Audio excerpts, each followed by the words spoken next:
भगवद गीता अध्याय 6 आत्म संयम योग। अथ षष्ठोऽध्यायः आत्म संयम योग। दोस्तों, हमारे कितने ही जन्म हो चुके हैं कि हम नहीं जानते, लेकिन ये जानते हैं कि इस जन्म में हम में इतनी समझ है कि अगर हम चाहें तो इस जन्म में भगवद गीता को सुन के, समझ के ज्ञान हासिल कर सकते हैं। मैं इसी ज्ञान को प्रस्तुत कर रहा हूं। जय श्री कृष्ण। श्री भगवानुवाच अनाश्रितः कर्मफलं कार्यं कर्म करोति यः स सन्न्यासी च योगी च न निरग्निर्न चाक्रियः। श्री भगवान कह रहे हैं, जो पुरुष कर्म के फल की इच्छा न करके सिर्फ करने योग्य कर्म करता है, यानी अपने कर्तव्य को निभाता है, वही असली सन्यासी और योगी है। असली सन्यासी या योगी वो नहीं जो दुनिया को छोड़ के ये कहता है कि दुनिया के काम उसके लिए नहीं है। असली योगी वो है जो अपना निर्धारित कर्म, अपना कर्तव्य निभाता है। बस ध्यान इस बात का रखना है दोस्तों कि कर्म के फल की आशा या इच्छा नहीं करनी है। फल की इच्छा करी तो वो स्वार्थ हो जाएगा। फल पर अधिकार नहीं, सिर्फ कर्म पर अधिकार है। यम सन्न्यासमिति प्राहुर योगम तम विद्धि पांडव न यः सन्न्यस्त संकल्पो योगी भवति कश्चन। हे अर्जुन, जिसको सन्यास कहते हैं उसी को तू योग जान। सन्यास यानी कि कामनाओं का त्याग। अपनी कामनाओं, इच्छाओं को तो छोड़ना ही पड़ता है, तभी उस सन्यास को योग कहा जाएगा। लेकिन इच्छा को छोड़ देने का मतलब कर्म को छोड़ देना बिल्कुल भी नहीं है दोस्तों। ऐसे सन्यासी योगी नहीं माने जा सकते। कर्म तो करना ही पड़ेगा, चाहे कुछ भी हो जाए। कर्म करते हुए जो त्याग करता है, कर्म के फल में अपना जी नहीं लगाता, उसे ही योगी कहा जा सकता है। आरुरोक्षुर्मनेर्योगं कर्म कारणमुच्यते योगारूढ़स्य तस्यैव शमः कारणमुच्यते। योगी सिर्फ वो ही हो सकता है जो सोचता है, समझता है, मनन करता है। ऐसे मननशील पुरुष के लिए योग की प्राप्ति में यह जरूरी है कि वो निष्काम भाव से कर्म करे। और जब वो योग के रास्ते पर चलने लग जाता है तो सबसे जरूरी होता है सर्व संकल्पों का अभाव, यानी कामनाओं का त्याग। आप में से कई को लग सकता है दोस्तों कि अगर कामना करना ही छोड़ दिया तो फिर जीवन में बचेगा क्या। परंतु सच्चाई यह है कि जब आप कामना करना छोड़ेंगे तभी असली जीवन शुरू होगा। करके तो देखिए, भगवान कृष्ण की बताई हुई इस राह पर चल के देखिए तो आप स्वयं ही समझ जाएंगे कि जीवन क्या है।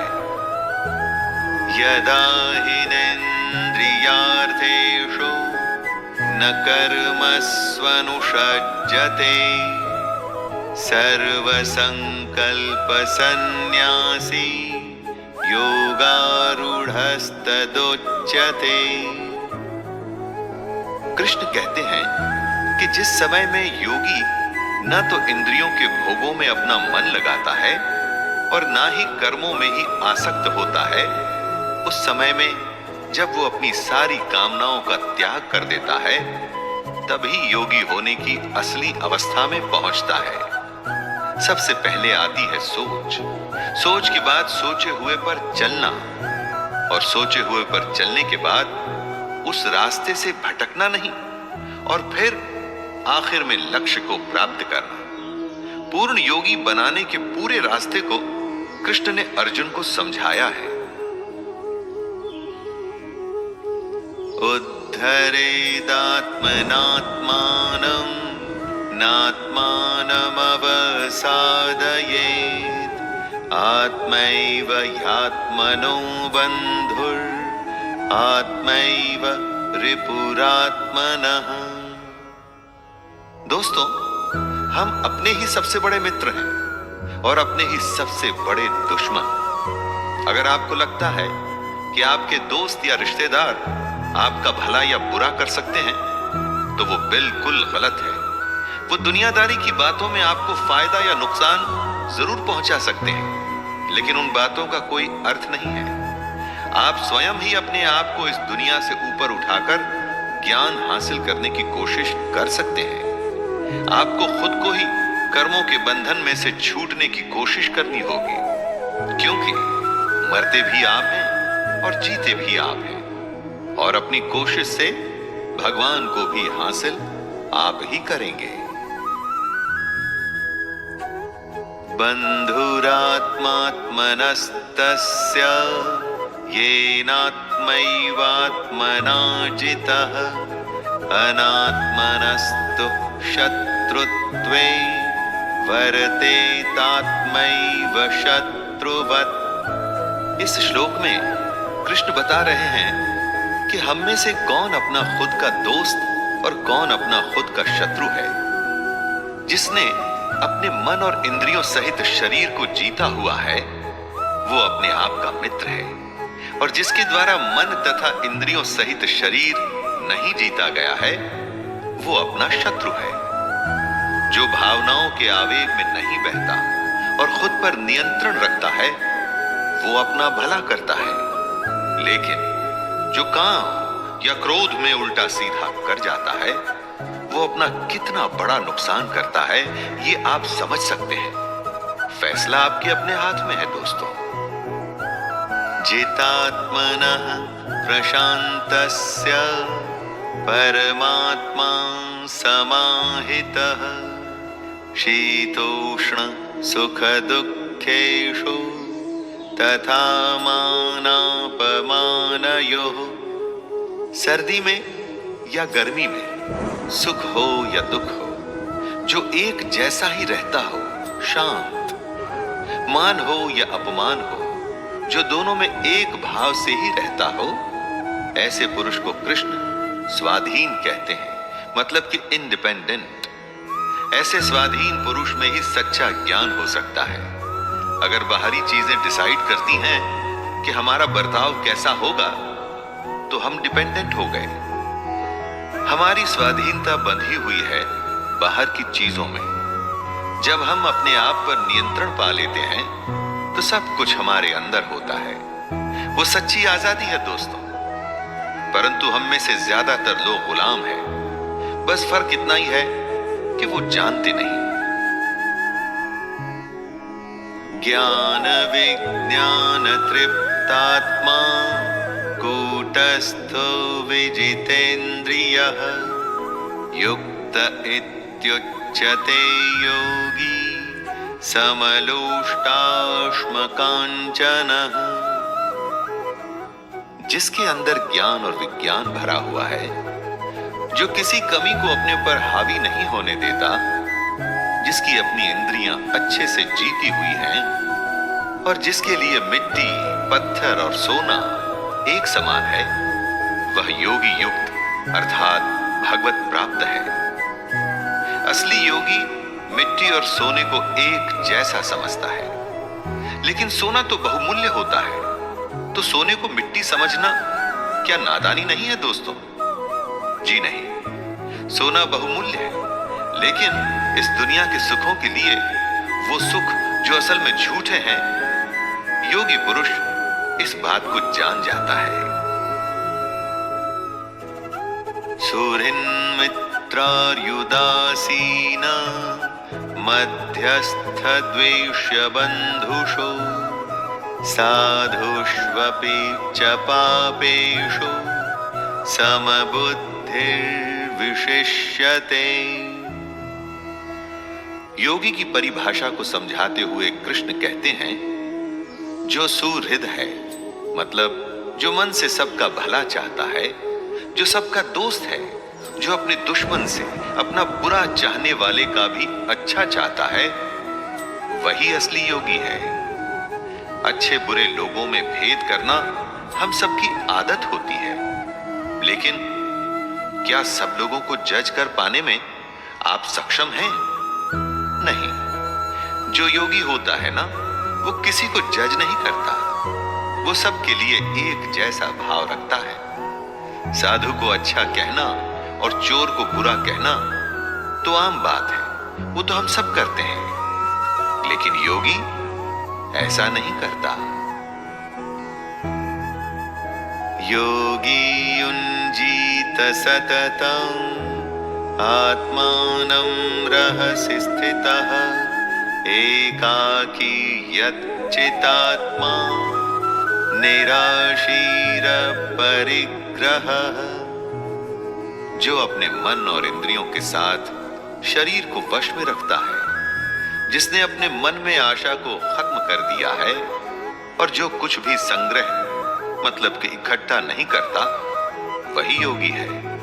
उसे अकेले ही एकांत स्थान में स्थित होकर आत्मा को निरंतर परमात्मा में लगाना चाहिए, एक्यूमुलेट करना चाहिए। जमा करना हम सबकी आदत है। जिस तरह से जितना पैसा हम जमा करते हैं ना दोस्तों, उसी तरह से अज्ञान और पाप भी जमा होता है, जिसका कि हिसाब एक दिन तो देना ही होता है। योगी समझदार होता है, वो दुनिया से दूर होकर अकेले में भगवान को याद करता है। शुचौ देशे प्रतिष्ठाप्य स्थिरमासनं आत्मनः नात्युच्छ्रितं नातिनीचं चैलाजिन कुशोत्तरम्। इस श्लोक में कृष्ण ध्यान में कैसे बैठें उसका तरीका बता रहे हैं। साफ सुथरी भूमि पर घास का आसन या मृगछाल या वस्त्रों से बना आसन होना चाहिए। ये आसन ना तो बहुत ऊंचा हो और ना ही बहुत नीचे। महाभारत के समय से आज के जमाने में बहुत बदलाव आया है। घर अब वैसे नहीं होते जैसे पहले होते थे, लेकिन मेडिटेशन का तरीका तो नहीं बदला ना, और ना ही कभी बदल सकता है। आसान और साधारण होना चाहिए, जगह साफ होनी चाहिए, साथ में आसन ऐसा ना हो जो ऊंचा नीचा या हिल रहा हो, अर्थात स्थिर होना चाहिए। तत्रैकाग्रं मनः कृत्वा यत चित्तेन्द्रियः क्रियः उपविश्यासने युञ्ज्यात् योगमात्मं विशुद्धये। साफ जमीन पर एक समतल आसन पर बैठ के आप ध्यान कर सकते हैं। ध्यान चाहे ईश्वर का कीजिए या अपने हृदय का। इरादा होना चाहिए कि बाहर की सारी डिस्टरबेंसेस से आप बच के खुद के अंदर झांकें। दोस्तों, कृष्ण कहते हैं कि आसन पर बैठकर चित्त और इंद्रियों की क्रियाओं को वश में रखते हुए मन को एकाग्र करके अंतःकरण की शुद्धि के लिए योग का अभ्यास करें। मन को एकाग्र चित्त करके और हमारा मन जो हमेशा इधर उधर भागता है, उसे नियंत्रण में रखना है। समं काय शिरो ग्रीवं धारयन्नचलं स्थिरः संप्रेक्ष्य नासिकाग्रं स्वं दिशश्चानवलोकयन्।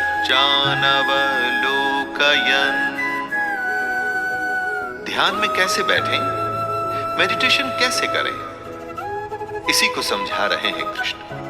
वो कहते हैं कि अपने शरीर, सिर और गले को समान एवं अचल धारण करके और स्थिर होकर अपनी नाक के आगे के हिस्से पर दृष्टि जमाकर अन्य दिशाओं को न देखते हुए बैठना है और बैठे हुए आपका सिर, गला और शरीर का बाकी हिस्सा एकदम सीधा होना चाहिए।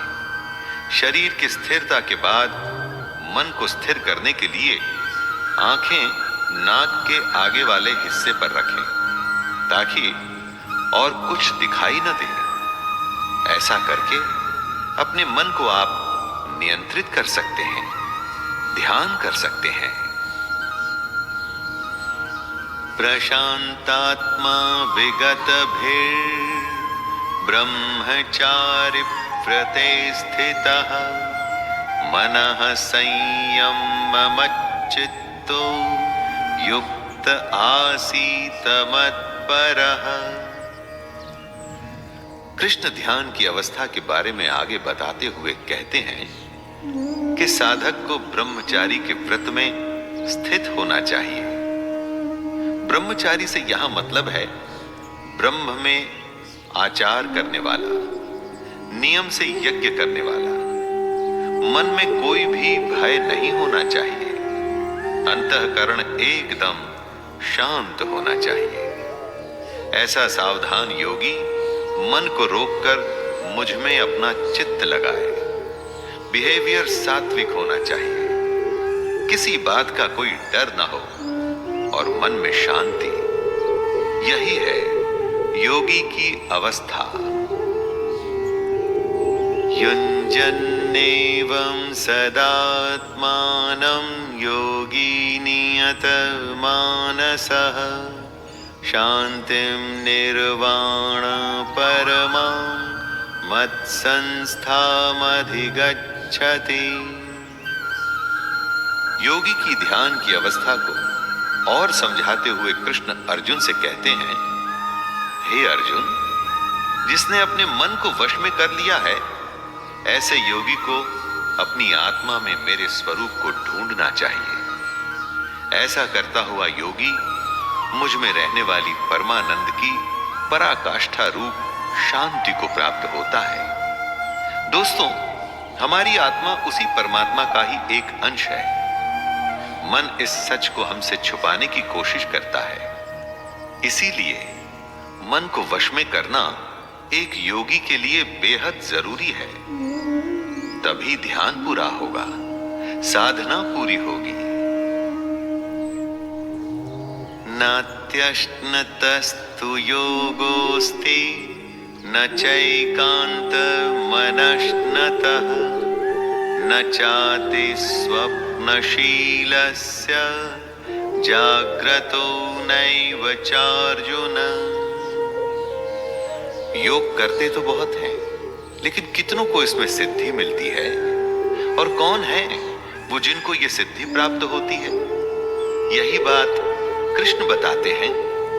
हे अर्जुन, ये योग न तो बहुत ज्यादा खाने वाले का, न एकदम खाने वाले को मिलता है, न बहुत ज्यादा सोने वाले को, न हमेशा जागने वाले को ही। कृष्ण यहां अति की बात कर रहे हैं, चाहे भूख हो या नींद। अति किसी भी वस्तु की अच्छी नहीं है, बेशक वो अधिक की हो या काम की। जितनी आवश्यकता हो उतना ही खाइए, उतना ही सोइए, और तभी योग संभव होगा। युक्ताहार विहारस्य युक्तचेष्टस्य कर्मसु युक्तस्वप्नावबोधस्य योगो भवति दुःखः। योग उनके लिए आसान है जो सही आचरण पर चल सके। जिनके लिए अनुशासन में चलना मुश्किल है, उनके लिए योग भी मुश्किल होगा। कृष्ण कहते हैं कि योग तो उसी का सिद्ध होता है जो ठीक से खाता है, ठीक से सोता है और अपने कर्मों में अपनी पूरी निष्ठा रखता है। ऐसे ही साधक का योग पूरा होता है और उसके सारे दुख कट जाते हैं। किसी भी एक्टिविटी को आप लीजिए, अगर उस एक्टिविटी में आपको कुछ करना है तो डिसिप्लिन तो दिखाना ही पड़ेगा दोस्तों। यदा विनियतं चित्तम् आत्मन्येवावतिष्ठते निःस्पृहः सर्वकामेभ्यो युक्त इत्युच्यते तदा। जिसने अपने चित्त को एकदम वश में कर लिया है और जो परमात्मा में ही भली भांति स्थित हो जाता है, ऐसे समय में वो साधक भोगों से दूर होकर योग युक्त हो जाता है। मेडिटेशन में एक समय ऐसा आता है जब आपका मन पूरी तरह से आपके वश में होता है। उसकी हिम्मत नहीं इधर उधर का सोचने की। जब ऐसी स्थिति आती है तब आप अपने आप को, अपने काम को परमात्मा में पूरी तरह से लगा सकते हैं। ऐसे समय में आप इंद्रियों के भोगों से भी एकदम दूर हो जाते हैं और यही पूर्ण योग की स्थिति होती है। यथा दीपो निवातस्थो निंगते सोपमा स्मृता योगिनो यतचित्तस्य युञ्जतो योगमात्मनः। योगी का मन, उसका चित्त कैसा होता है, इस श्लोक में उसकी बात की गई है दोस्तों। जिस प्रकार वायु रहित स्थान में स्थित दीपक चलायमान नहीं होता, जब हवा नहीं होती तो दीपक की लौ सीधे ऊपर की ओर जाती है, इधर उधर नहीं भागती। उसी तरह योगी का चित्त भी होता है। अपनी साधना में वो ऐसे रमा होता है कि उसका ध्यान कभी विचलित नहीं होता। कंसंट्रेशन इसी को तो कहते हैं, किसी काम में ऐसे लग जाना कि होश ही न रहे। यत्रो परमते चित्तम निरुद्धं योग सेवया यत्र चैवात्मनात्मानं पश्यन्नात्मनि तुष्यति। योगी के लगातार अभ्यास से चित्त ऐसी अवस्था में पहुंच सकता है जहां से वो विचलित नहीं होता।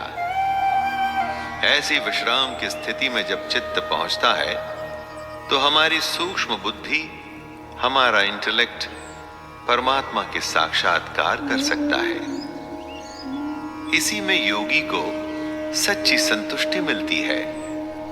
हमेशा उसका मन यही चाहता है कि उसका ध्यान हर पल परमात्मा में ही लगा रहे।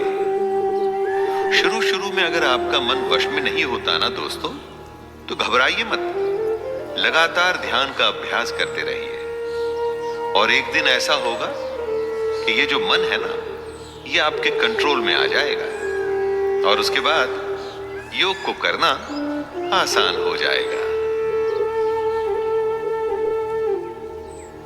सुखमात्यंतिकं यत्तद् बुद्धिग्राह्यमतीन्द्रियं वेत्ति यत्र न चैवायं स्थितश्चलति तत्त्वतः। कुछ सुख तो होते हैं जो इंद्रियों के भोग से आते हैं, अर्थात हमारी इस दुनिया के सुख, और कुछ सुख होते हैं जिनके बारे में हम जानते ही नहीं। कृष्ण उन्हीं के बारे में बता रहे हैं। ये सुख उस परमात्मा के साक्षात्कार से ही संभव होता है और ये जो सुख है इसको हम अपनी सूक्ष्म बुद्धि से ही ग्रहण कर सकते हैं, लेकिन तभी जब हम योगी की अवस्था में आ जाएं। जिन सुखों को हम जानते हैं वो तो थोड़ी देर के ही होते हैं। असली सुख क्या है वो हम में से कुछ लोग ही जानते हैं। इसलिए दोस्तों, अगर आप ये जानना चाहते हैं तो योग करना शुरू कर दीजिए। योग पहला कदम है उस परम आनंद को जानने का। यम लब्ध्वा चा परम लाभं मन्यते नाधिकं ततः यस्मिन् स्थितो न दुःखेन गुरुणापि विचाल्यते। दोस्तों, दुनिया में सबसे बड़ा लाभ क्या होता है? लाखों करोड़ों का प्रॉफिट या इसी तरह का कोई वर्ल्डली बेनिफिट? हम लाभ को इसी सेंस में समझते हैं। यही हमारी अज्ञानता और बेवकूफी है। कृष्ण कहते हैं कि सबसे बड़ा लाभ है परमात्मा की प्राप्ति। जिसको ये लाभ मिल जाता है ना, उसको उसके बाद और किसी लाभ की आवश्यकता नहीं रहती। बड़े से बड़ा दुख भी उसका कुछ नहीं कर पाता। परंतु इस लाभ को पाने के लिए योगी बनना पड़ता है, तभी इस तरह की प्राप्ति संभव है। तम विद्या दुख संयोग वियोगम योग संज्ञितम स निश्चयेन योक्तव्यो योगो निर्विण्ण चेतसा। इस दुनिया को भवसागर इसलिए कहा जाता है क्योंकि इस संसार में सिर्फ दुख है, और इस संसार से आप बचेंगे कैसे? कोशिश करिए ये जानने की कि आखिर उस संसार में है क्या। और यही बात कृष्ण समझा रहे हैं अर्जुन को कि जो इस दुनिया के दुख से अलग है वही योग है। इसे ही हमको जानना चाहिए, और जानने के बाद इस योग को हमको सच्चे मन से करने का अभ्यास करना चाहिए। प्रैक्टिस ही आपको योग में परफेक्ट बनाएगी। दोस्तों, दुनिया में योग ही एक ऐसा रास्ता है जो भगवान की सच्चाई के बारे में बताएगा। संकल्प प्रभवान कामान त्यक्त्वा सर्वान् शेषतः मनसैवेन्द्रियग्रामं विनियम्य समन्ततः। किसी वस्तु का मिल जाना होता है संयोग, किसी वस्तु का छूट जाना होता है वियोग। संयोग और वियोग से जो परे है वो है योग। सबसे बड़े सुख की प्राप्ति का नाम है योग। इस दुनिया की इच्छाओं को छोड़कर ही इस योग की स्थिति में आया जा सकता है। और इच्छाएं तभी छूटती हैं जब मन वश में होता है। इसलिए अगर योग की स्थिति में आना है तो लालच, स्वार्थ, दुनिया के छोटे मोटे फायदे, रिश्तेदारी, मोह, सब कुछ छोड़ना पड़ता है। दोस्तों, फैसला आपके हाथ में है। आपको छोटा फायदा चाहिए या सबसे बड़ा फायदा? शनैः शनैरुपरमेद् बुद्ध्या धृति गृहीतया आत्मसंस्थं मनः कृत्वा न किंचिदपि चिंतयेत्। पानी की अपनी कोई पहचान नहीं होती। जिस भी बर्तन में डालिए पानी उसके जैसा ही बन जाता है। लेकिन यही पानी जब लगातार किसी चट्टान पे गिरता रहता है तो अपना असर छोड़ जाता है। इसी को कृष्ण क्रम क्रम अभ्यास बता रहे हैं। धीरे धीरे अपनी प्रैक्टिस करते रहिए और योग की स्थिति को पाने के लिए हर रोज ध्यान करते रहिए, मेडिटेशन में बैठते रहिए। कुछ समय के बाद आप देखेंगे कि इसका नतीजा आपको दिखना शुरू हो गया है। दोस्तों, ये बात योग ही नहीं, जीवन के हर पहलू पर भी लागू होती है। यतो यतो निश्चरति मनश्चञ्चलमस्थिरं ततस्ततो नियम्यैतत् आत्मन्येव वशं नयेत्। आप जो करना चाहते हैं मन उसमें कभी नहीं लगता, और जो नहीं करना चाहते मन बार बार उसी तरफ भागता है।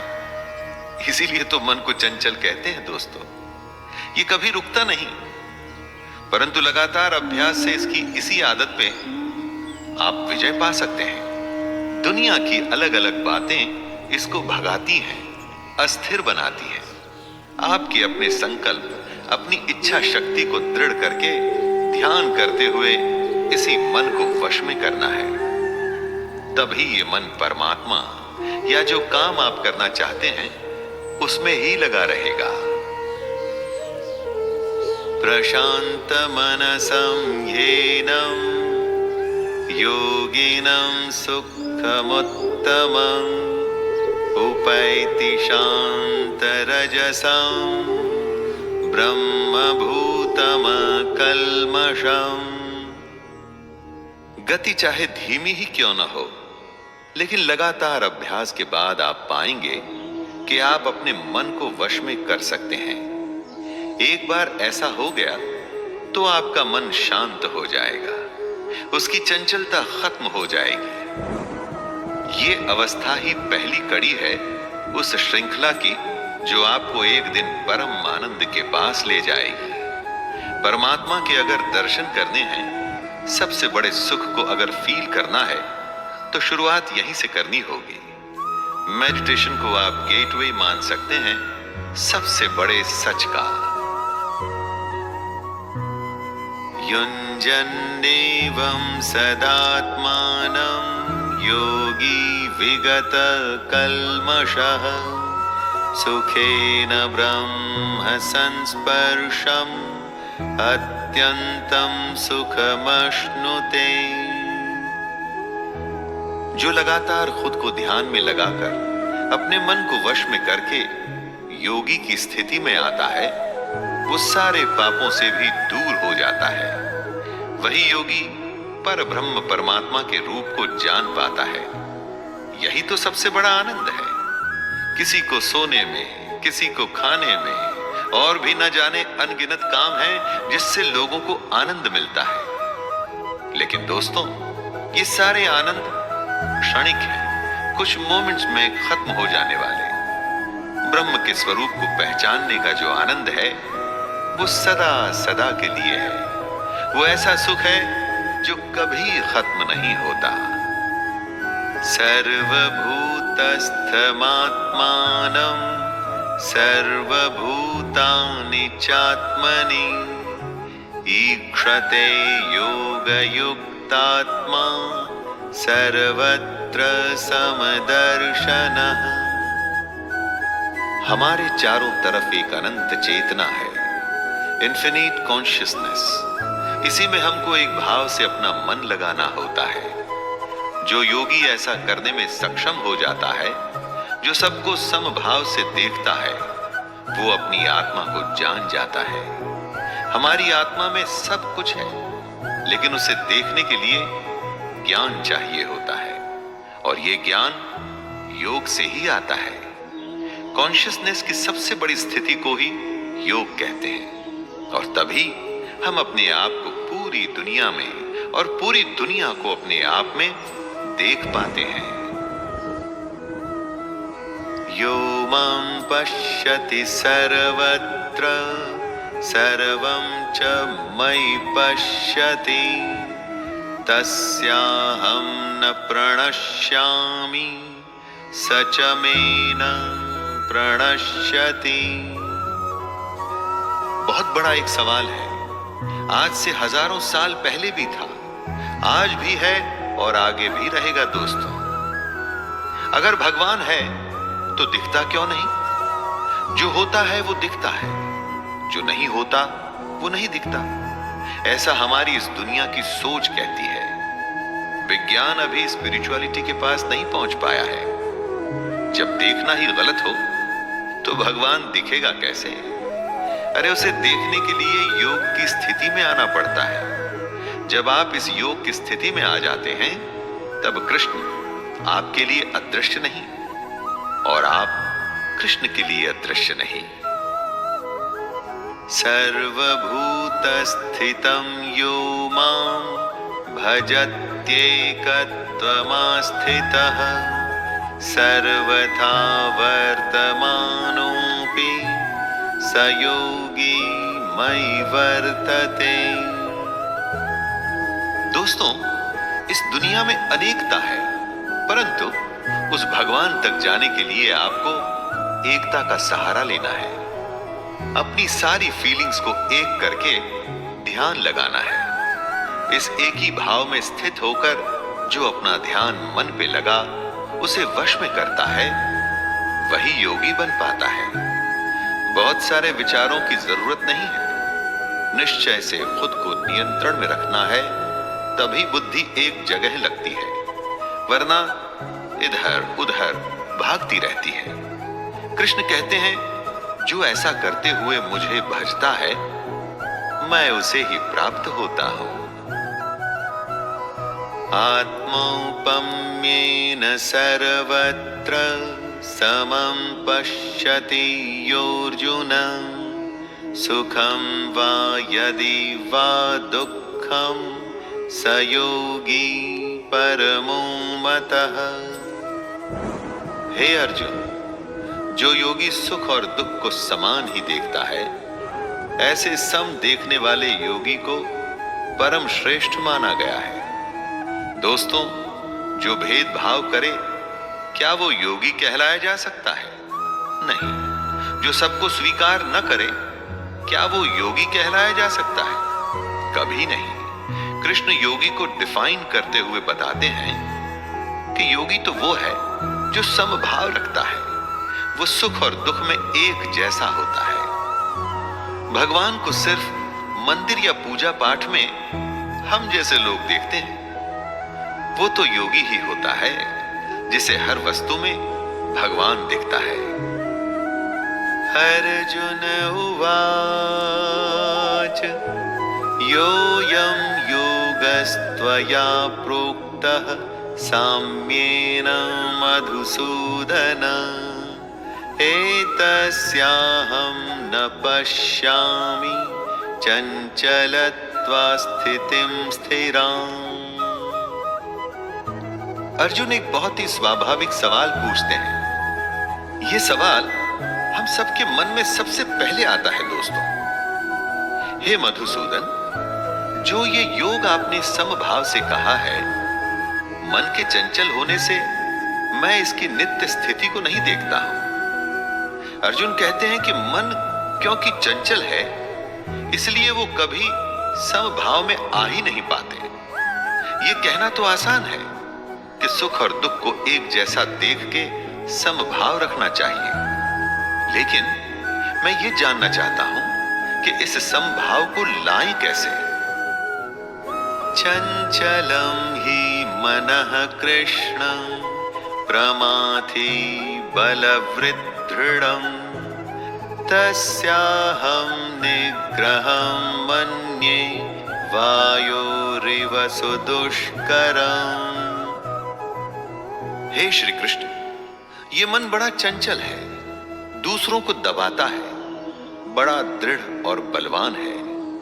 मन को वश में करना मैं वायु को रोकने की भांति बहुत ही दुष्कर मानता हूं। क्या वायु को आप रोक पाते हैं?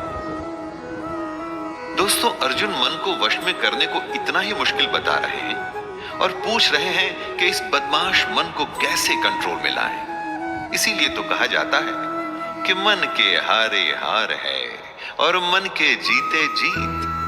मन इतना बड़ा है कि हर हार और जीत इसी से जुड़ी है, और अर्जुन इसी सबसे बड़े सवाल से परेशान है। श्री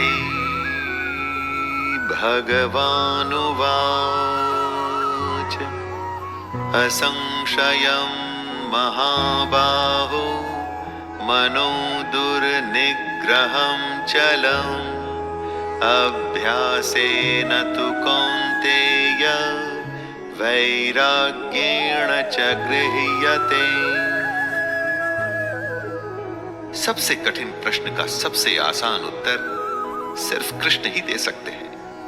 श्री भगवान बोले, हे महाबाहो, निसंदेह मन चंचल और कठिनता से वश में होने वाला है, परंतु हे कुंती पुत्र अर्जुन, ये अभ्यास और वैराग्य से वश में होता है। दोस्तों, इस एक सलाह को अगर आप गांठ बांध लें, समझ लें, तो दुनिया की किसी भी मुश्किल को आसानी से झेल जाएंगे, उसे जीत जाएंगे। मन किसी के वश में नहीं आता, लेकिन वो अभ्यास और वैराग्य के वश में आ जाता है। प्रैक्टिस करते रहिए, अपने आप इच्छाओं का दमन हो जाएगा। असंयतात्मना योगो दुष्प्राप इति मे मतिः वश्यात्मना तु यतता शक्यो वाप्तुमुपायतः। कृष्ण कहते हैं कि जिसका मन वश में किया हुआ नहीं है, ऐसे पुरुष के लिए योग प्राप्त करना बेहद मुश्किल है। लेकिन प्रयत्नशील पुरुष अगर लगातार अभ्यास में लगा रहे तो वो योग को प्राप्त कर सकता है। जो कोशिश करने को तैयार है, जिसे मेहनत से परेशानी नहीं, वो कुछ भी हासिल कर सकता है।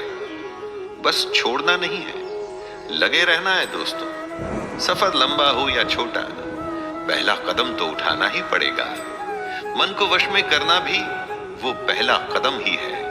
लेकिन ये पहला कदम इतना बड़ा है कि उसके बाद का सफर कैसे और कब पूरा हो जाएगा आपको पता ही नहीं चलेगा। अर्जुन उवाच अयति श्रद्धयोपेतो योगाच्चलितमानसः अप्राप्य योगसंसिद्धिं कां गतिं कृष्ण गच्छति। अर्जुन योग से जुड़ा प्रश्न करता है, हे कृष्ण, मान लीजिए जो योग में श्रद्धा रखते हैं लेकिन संयमी नहीं है, खुद पर नियंत्रण नहीं रख पाते, तो उनका क्या होगा? मान लीजिए जिसका मन योग से विचलित हो गया है, ऐसे साधक को योग तो प्राप्त होगा ही नहीं और ना ही वो भगवान से साक्षात्कार पाएगा। तो ऐसे साधक का क्या होता है? दोस्तों, ये प्रश्न हम सबके लिए है। हम में से कितने लोग योग में श्रद्धा रखते हैं, उसे शुरू भी करते हैं, लेकिन मन को वश में नहीं कर पाते। मन को वश में नहीं किया तो योग पूरा नहीं होगा, और तब हमारा आखिर क्या होगा? कच्चिन्नो भय विभ्रष्टश्चिन्ना भ्रमिव नश्यति अप्रतिष्ठो महाबाहो विमूढ़ो ब्रह्मणः पथे। अर्जुन कृष्ण से प्रश्न कर रहे हैं कि जो पुरुष योग के रास्ते पर तो चला था, लेकिन रास्ते में ही पथ भ्रष्ट हो गया, मन को वश में नहीं कर पाया, तो उसका क्या होगा? अर्जुन कहते हैं, हे महाबाहो, क्या वो भगवान को प्राप्त करने के रास्ते में जो पुरुष मोहित हो गया, तो वो आसमान के बिखरे हुए बादल की ही तरह नष्ट हो जाएगा? मुश्किल रास्ते में डर तो लगता ही है, क्या पता रास्ते में क्या होगा। इसी डर को, इसी संशय को अर्जुन कृष्ण से पूछ रहे हैं। जिसने योग शुरू तो किया, लेकिन बीच में ही अगर वो रास्ता भूल गया, जिससे योग छूट गया, तो उसका क्या होगा? क्या वो नष्ट हो जाएगा? एतन्मे संशयं कृष्ण छेत्तुर्मर्हस्य शेषतः त्वदन्यः संशयस्यास्य छेत्ता नायुपपद्यते। योग से जुड़े अपने प्रश्न को पूरा करते हुए अर्जुन कहते हैं, हे कृष्ण, मेरे इस संशय को सिर्फ आप ही दूर करने योग्य हैं, क्योंकि आपके सिवा दूसरा इसका उत्तर देने वाला मिलना संभव नहीं है। दोस्तों, अर्जुन जानते हैं कि उसके सामने साक्षात ईश्वर है, वो ईश्वर जो मनुष्यों के बीच मनुष्यों के युद्ध में खड़ा है और युद्ध करने की सलाह दे रहा है। अर्जुन को पता है कि कृष्ण से बड़ा कोई ज्ञानी नहीं, जो कृष्ण ने कह दिया वही अंतिम सत्य है। इस प्रश्न में एक तरह से अर्जुन का प्रणाम है कृष्ण को। श्री भगवानुवाच पार्थ नैवेह नामुत्र विनाशस्तस्य विद्यते नहि कल्याणकृत कश्चित् दुर्गतिं तात गच्छति। श्री भगवान अर्जुन को उत्तर देते हैं, हे पार्थ, उस पुरुष का न तो इस लोक में नाश होता है और न परलोक में ही, क्योंकि हे प्यारे, अपनी आत्मा के भले के लिए कर्म करने वाला कोई भी मनुष्य दुर्गति को प्राप्त नहीं होता। जिसने योग शुरू किया लेकिन बेचारा मन को वश में नहीं कर पाया, तो उसका क्या होगा? क्या वो नष्ट हो जाएगा? दोस्तों, यही प्रश्न था अर्जुन का, और उत्तर में कृष्ण कहते हैं कि जिसने आत्मा की भलाई का रास्ता चुना है, जो भगवान को जानना चाहता है, उसका कभी नाश नहीं हो सकता। दोनों लोकों में उसका बुरा हो ही नहीं सकता। सही भी है दोस्तों, भगवान को पाने के रास्ते में जो चलता है ना, उसका बुरा हो भी कैसे सकता है। प्राप्य पुण्य कृतां लोकान् उषित्वा शाश्वती समाः शुचीनां श्रीमतां गेहे योगभ्रष्टो भिजायते। जिसने योग शुरू तो किया लेकिन बीच में ही छोड़ दिया, ऐसे पुरुष को कृष्ण योग भ्रष्ट कहते हैं। वो आगे कहते हैं कि ऐसा पुरुष नष्ट नहीं होता, बल्कि स्वर्ग को प्राप्त होता है। स्वर्ग में कई सालों तक रहने के बाद वो शुद्ध आचरण वाले श्रीमान पुरुषों के घर में जन्म लेता है। हम जहां जन्म लेते हैं, उसी के साथ हमारा भाग्य और हमारा जीवन जुड़ जाता है। सबको लगता है कि अगर वो किसी अच्छे घर में जन्म लेते तो क्या उनका जीवन अच्छा होता। दोस्तों, कृष्ण का कहना है कि अच्छे कर्मों का नतीजा ही अच्छा होता है। अगर आपने अच्छा कर्म शुरू किया, जैसे कि योग, लेकिन अगर वो छूट भी गया तो चिंता की कोई बात नहीं, अगला जन्म एक अच्छे घर में ही होगा। तत्र तं बुद्धि संयोगं लभते पौर्वदेहिकं यतते च ततो भूयः संसिद्धौ कुरु नंदन। अगर सच्चे मन से आप योग के रास्ते पर चलते हुए मन को वश में करने की कोशिश कर रहे थे, लेकिन किसी कारण वो अधूरा रह गया, तो घबराने की जरूरत नहीं। आपके संग्रह किए हुए योग के संस्कार खत्म नहीं होंगे। अगले जन्म में भी वो संस्कार आप में रहेंगे और अपना सफर आप उसके आगे से शुरू कर पाएंगे। फिर से जब आप योग शुरू करेंगे तो पिछला अर्जित किया हुआ ज्ञान आपकी बुद्धि में निहित रहेगा, आप में समाया रहेगा। तो फिर फिक्र कैसी? कृष्ण को सुनिए, उसके योग में लग जाइए। ये जन्म भी सुधरेगा और अगला भी। प्रयत्नाद्यत मानस्तु योगी संशुद्ध किल्बिषः अनेक जन्म संसिद्धस् ततो यात परां गतिम्। जो अपने हर जन्म में योग की कोशिश करता रहता है, वो एक दिन परम गति को जरूर प्राप्त होता है। कर्मों के खाते को बैंक बैलेंस की तरह समझिए।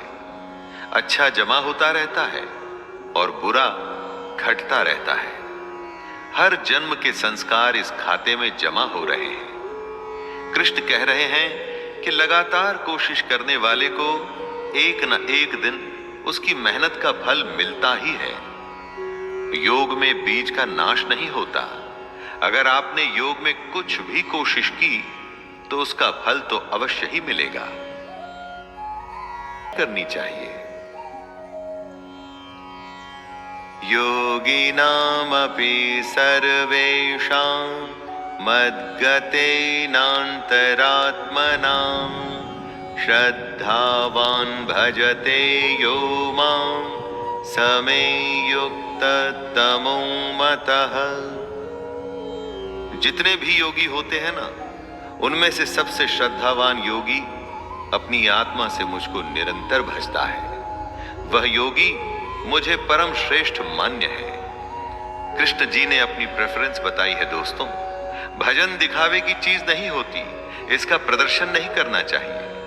आपके आसपास के लोगों को शायद ये अच्छा लगे, लेकिन भगवान को बिल्कुल अच्छा नहीं लगता ये सब। यही कृष्ण भी कह रहे हैं। जो अपने अंतःकरण से, अपनी आत्मा से मुझको भजता है, कृष्ण को आपको सिर्फ अपने मन में रखना है। उसकी फोटो गले में टांग के नहीं घूमना, उसका टैटू नहीं करवाना है, उसकी बताई बातों पर चलना है, उसके योग को साधना है। तभी तो आप उसके प्रिय होंगे और तभी आपको वो सारी चीजें प्राप्त होंगी जो आप चाहते हैं। दोस्तों, ये था 6वां अध्याय, जिसमें कृष्ण ने योग और योगी की विशेषताओं के बारे में बात की। हमें समझाया कि योग क्या होता है, कैसे होता है और अगर शुरू किया जाए तो कैसे कई जन्मों तक चलता है। आइए अब फिर से मुलाकात होगी 7वें अध्याय में। तब तक के लिए आज्ञा दीजिए।